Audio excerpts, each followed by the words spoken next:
Assalamualaikum warahmatullahi wabarakatuh. Perkenalkan, nama saya Aldoran Wijaya dengan NIM 21210301156. Langsung saja, Assalamualaikum warahmatullahi wabarakatuh.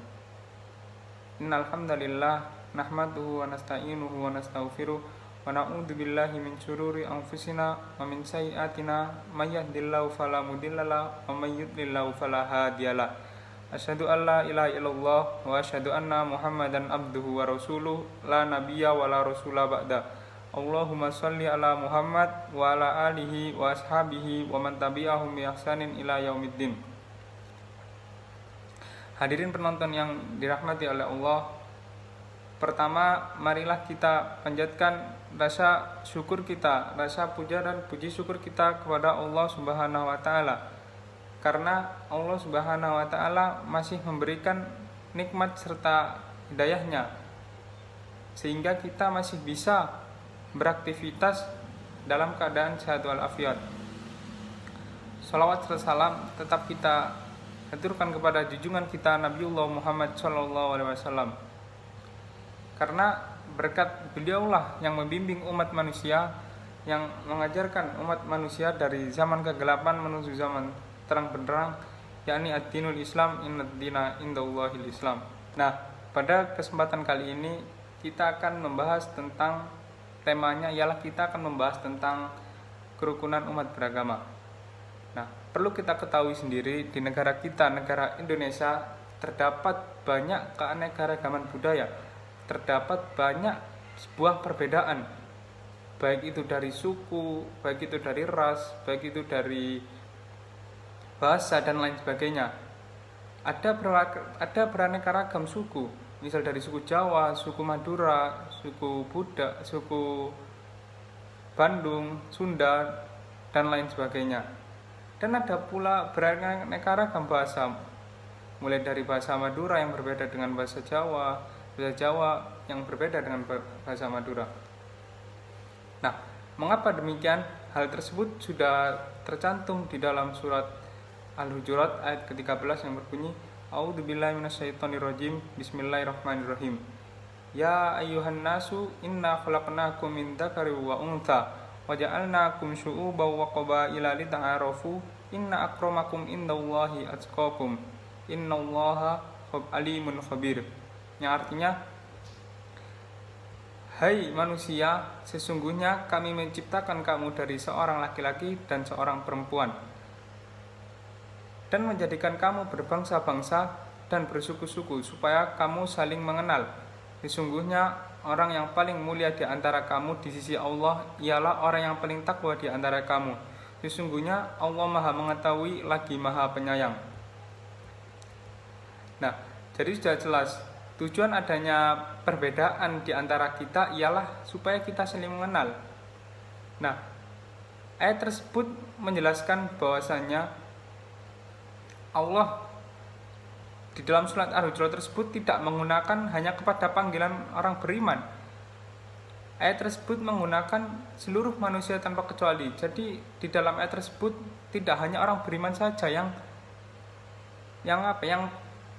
patut saling mengenal dengan adanya sebuah perbedaan, tetapi seluruh manusia. Nah, dalam surat Al-Hujurat tersebut Allah Subhanahu wa taala mengingatkan jangan sampai manusia merasa bangga atau lebih tinggi daripada yang lain karena suatu bangsa atau suku tertentu, atau warna kulit, atau kondisi bawaan lain juga tidak, atau kondisi bawaan yang lain. Nah, hal tersebut juga tidak menjadikan derajat suatu manusia beda dengan yang lain. Jadi meskipun warna kulit kita beda, ada yang hitam, ada yang putih, nah hal tersebut di hadapan Allah sama saja atau setara.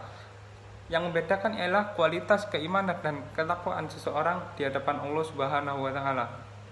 Nah, di dalam surat Al-Hujurat ayat 13 menegaskan bahwa tidak ada perbedaan nilai kemanusiaan di antara laki-laki dan perempuan. Perkenalan dibutuhkan untuk saling menarik pelajaran dan pengalaman yang menjadi modal meningkatkan ketakwaan kepada Allah Subhanahu wa taala. Hasilnya tiap manusia merasakan kedamaian, kesejahteraan duniawi dan kebahagiaan ukhrawi. Ketika kita sudah mengetahui bahwasanya ada banyak perbedaan di lingkungan sekitar kita, maka dalam diri kita yang perlu kita tanamkan ialah rasa toleransi. Karena rasa toleransi ini menjadi penguat dalam diri kita agar hubungan kita antar sesama manusia itu menjadi baik. Nah, contoh saja ialah toleransi antar umat beragama. Toleransi antar umat beragama adalah sikap penghargaan dan penghormatan dan pengakuan terhadap keberagaman keyakinan agama yang ada dalam masyarakat.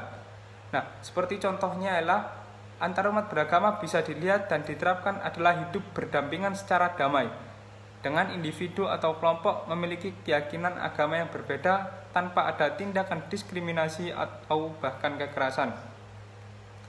Nah, contoh toleransi antar umat beragama juga melibatkan penghormatan terhadap hak asasi manusia, termasuk hak atas memilih dan mengamalkan keyakinan agama sendiri, tanpa campur tangan atau tekanan pihak lain.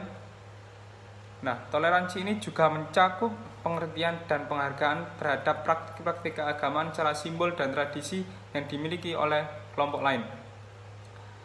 Toleransi antar umat beragama mencakup kemauan untuk belajar dan memahami lebih dalam mengenai keyakinan agama yang berbeda. Nah, hal ini memungkinkan masyarakat untuk membangun hubungan positif dan saling menguntungkan antar kelompok agama, serta mencegah timbulnya konflik dan ketegangan yang dapat merusak kerukunan sosial.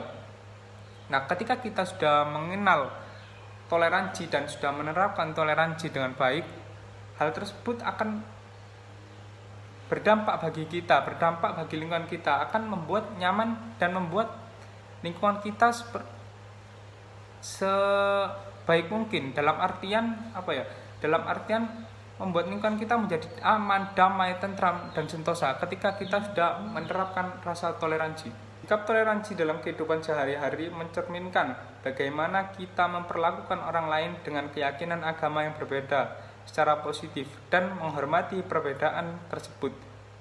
Nah, di sini saya akan memberikan 10 contoh sikap toleransi beragama dalam kehidupan sehari-hari.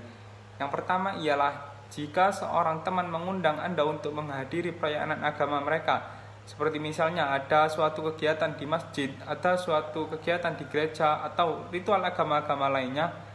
Nah, sikap toleransinya ialah dengan menghadiri sebagai bentuk penghormatan terhadap keyakinan mereka, bahkan jika Anda memiliki keyakinan agama yang berbeda. Nah, maksudnya ialah ketika kita mendapat undangan acara agama,